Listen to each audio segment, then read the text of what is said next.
جی ناظرین، بریک کے بعد آپ کو خوش آمدید کہتے ہیں۔ افغانستان کے وزیر اعظم نے خاص طور پر اسلامی ملکوں سے مطالبہ کیا ہے کہ وہ فی الفور افغانستان میں طالبان کی حکومت کو تسلیم کریں تاکہ ان کے مسئلے مسائل حل ہوں۔ ساتھ ہی ان کے وزیر خارجہ نے امریکہ سے کہا ہے کہ ان کی جو ضبط شدہ رقم ہے واپس کی جائے، اور یہ سب بار بار طالبان یہ مطالبہ کر رہے ہیں، اور ان کا مطالبہ میرا خیال ہے کہ بالکل جائز بھی ہے کہ اور کوئی مانے نہ مانے، اسلامی ملک تو مانے۔ اور ستم یہ ہے کہ ابھی تک ہم نے بھی نہیں مانا۔ آج افغانستان میں بہت بڑی اکنامک کانفرنس ہوئی، اچھا، اور جس کے اندر امیر خان متقی صاحب نے تقریر کی، وزیر خارجہ، اور سب سے بڑی بات ہے ان کے پرائم منسٹر جو تھے ملا اخند صاحب، محمد حسن اخند صاحب تقریر کی۔ اس کے اندر جو ان کی یونائیٹڈ نیشنز کی جو ڈیبرا ہے اس نے بھی تقریر کی ہے، ڈیبرا لائنس۔ اس نے کہا ہے کہ افغانستان کو جس ریمارکیبل طریقے سے 3 چیزیں حاصل ہوئی ہیں وہ دنیا میں تصور نہیں کیا جا سکتا کہ ود ان نو ٹائم امن قائم ہوا ہے۔ ٹھیک ہے، یہ کوئی تصور نہیں کر سکتا تھا کہ کیسے قائم ہو گیا۔ Within no time justice کا سسٹم بحال ہوا ہے، اور ود ان نو ٹائم وہ تمام تر چیزیں تھیں وہ اپنے حساب سے چلنا شروع ہوئی ہیں۔ یہ ڈیبرا لائنس کے head of the UN mission Pakistan told at the conference the global body was working to utilize the economic crisis is not the only problem facing us, it is one of the most urgent one۔ اب اس میں انہوں نے یہ کہا ہے، انہوں نے کہا جی ہمارا مسئلہ جو ہے نا یہ افغانستان کا مسئلہ نہیں ہے، معاشی مسئلہ، یہ خند صاحب نے کہا ہمارا مسئلہ عالمی مسئلہ ہے۔ ہم عالمی طاقتوں نے ہمیں سکویز کیا ہے، افغانستان کا انٹرنل مسئلہ اکنامک ہے ہی نہیں، ہمارے ساتھ تجارت کھول دو، ہم آرام سے زندگی گزار لیں گے۔ پھر اس سے یہ کہا ہے کہ دیکھیں مسئلہ سارا یہ ہے کہ افغانستان کی 20 سال ساری کی ساری اکانومی امداد پہ چلتی تھی، جیسے امداد واپس لی گئی دھڑام سے نیچے گر گئی اکانومی، اور امداد سے چلنے والی جو ہیں اکانومیز کبھی سروائیو۔ اچھا، اس کانفرنس کی جو سفارشات ہیں، جو تقریریں ہوئی ہیں، کوئی اس کے اوپر کان دھرنے کے لیے تیار ہے؟ کوئی نہیں۔ اب دیکھیں اب ساری باڈیز ہیں، اب 20 کے قریب سفیر بھی موجود ہیں، لیکن ممالک سر اس میں ملک موجود ہے لیکن حکومت تسلیم نہیں کی ہوئی۔ اچھا ہاں، انہوں نے کہا دیکھو بات سنو، شرم دلائی انہوں نے 1 ارب 50 کروڑ مسلمانوں کو کہ تم دنیا میں ہر ڈکٹیٹر کہیں آ جائے تم اس کو السلام علیکم کہہ جا کے ہاتھ ملانے چلے جاتے ہو۔ امریکہ آئے افغانستان میں، حامد کرزئی کو لگائے، تم اس کو ایئرپورٹ پہ استقبال کرتے ہو، اور تم ہم اس کو ایکسیپٹ کرتے ہیں، سفیر لگاتے ہو۔ صحیح ہے۔ تم اس کے بعد اشرف غنی آ جائے تب تم اس کا استقبال کرتے ہو۔ مصر میں جمہوری حکومت گر جائے، جنرل سیسی آ جائے، تم اس کو ایکسیپٹ کر لیتے ہو، الٹی امداد بھی دیتے ہیں۔ امداد۔ تو تم کیا چیز ہو؟ تمہیں کل قیامت کے دن اللہ کے سامنے جواب دے نہیں ہونا؟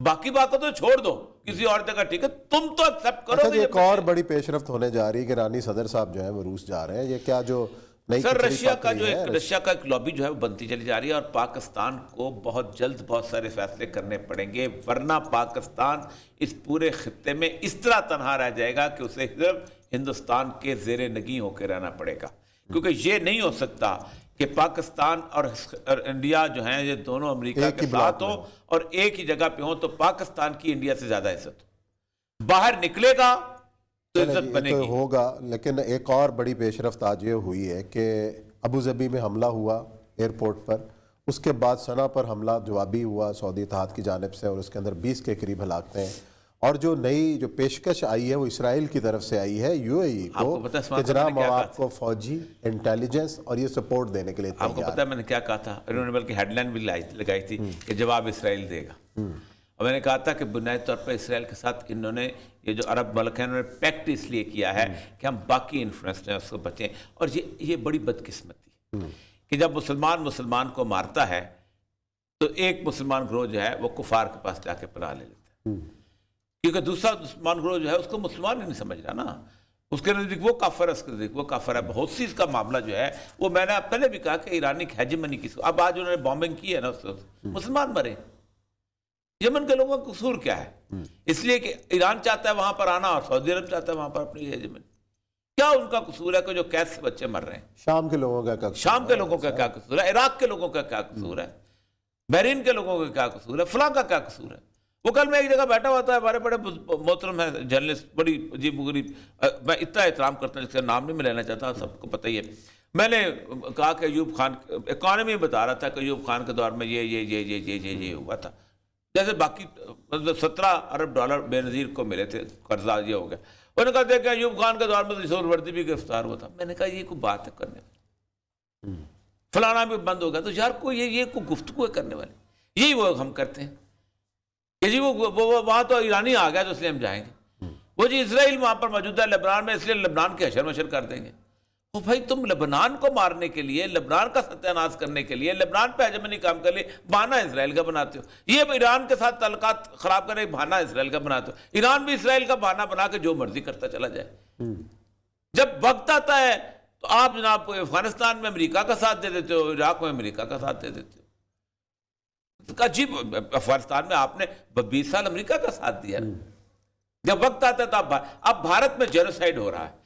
ایک اشارہ، صرف ایک اشارہ مسلم ممالک کا ہو بائیکاٹ کا کہ ہم تمہارے بندوں کو نکال دیں گے اور صرف ہندوؤں کو نکال دیں گے، ایک دن تک مودی کا باپ جرت نہیں کر سکتے.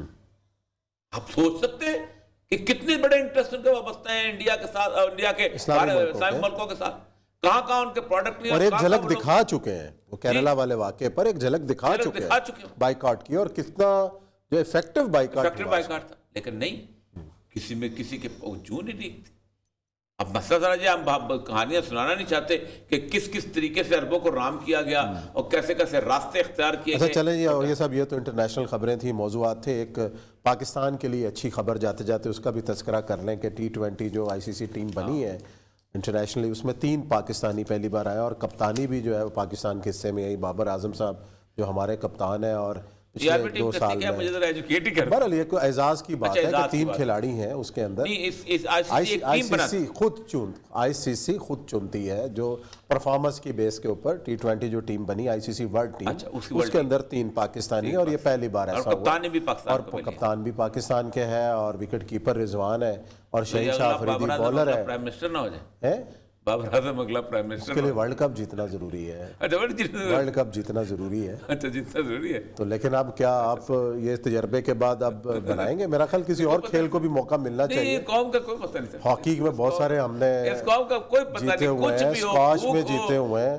کرکٹ کا ہی کیوں حق ہے؟ جہانگیر خان صاحب کا بھی حق ہونا چاہیے، جہان شیر صاحب کو بھی موقع ملنا چاہیے. ملنا کس کو؟ شہباز سینئر کو بھی موقع ملنا چاہیے، رشید الحسن کو بھی موقع ملنا چاہیے. کبڈی والے نے کیا قصور کبڈی والے کو مطلب اگر تو یہ آپ نے ورلڈ کپ جیتنا ہی شرط ہے تو پھر تو بہت ساری کھیلوں میں ہم نے بڑے گاڑے. اسکواش میں تو وہی کہہ رہا ہوں نا، جہانگیر خان، جہان شیر خان.